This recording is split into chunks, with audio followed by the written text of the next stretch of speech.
Hello there Retromaniacs, this is Andy from Retro Asylum, and today the game I'll be playing is Target Renegade on the NES. Now, I've never played this before up until, I've actually been doing this review.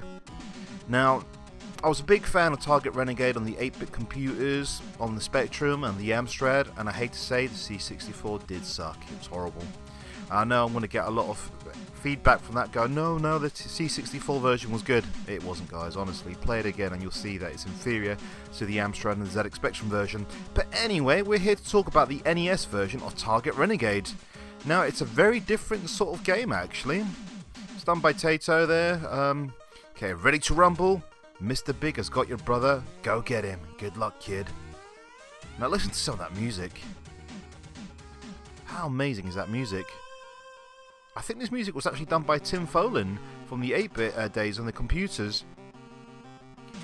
Okay, now, it kind of feels like a mix between Renegade and Target Renegade. The sprite actually looks like Billy Lee. I don't know if they just ripped the sprite off from the 8-bit NES version. But yeah, in this first level, you're in some sort of multi-story car park, like in the 8-bit computer versions.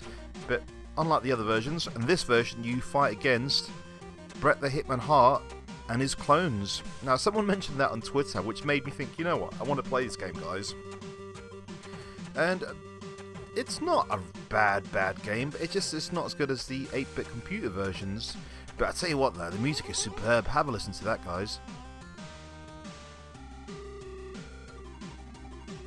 How effing awesome is that? That is just superb. Alright, there's just something so satisfying as well about flying kicking someone off a motorbike and then watching the motorbike explode. It's amazing. Yeah, I think that it does get let down a little bit. It's just that all the characters look exactly the same now. They're all Bret the Hitman Hart from the Hart Foundation. You know, the best there ever was, best there ever will be. I got that wrong. I think best there is, best there ever was, best there ever will be. That's it. Finally got it right. Now, again, I think it's only just one player, this game, which the 8-bit computer versions, which, I'm comparing it to, because it's the version I grew up with the most, was 2 players. Visually, actually, the game is basic, but it does what it does, and it looks pretty nice, I guess. It just feels a little bit bland. There's no shadows, everything just feels a little bit just like the characters are stuck on this background. Other games like this sort of thing, they just look that little bit more detail. This one just feels a little bit empty. But again, they've gone for a colourful cartoon sort of effect. But again, you can't knock the music. The music is just phenomenal. The music is absolutely out of this world. Now, you have got a few moves here. You've got the leg sweep, you've got the flying kick, you've got the punch. I don't think you can do the punching to the face like you could do in the 8-bit versions. I've just tried to do that, and it doesn't seem to be working. I do like these sound effects of the motorbikes. That's it. Again, like I said, so satisfying just flying kicking someone off a motorbike.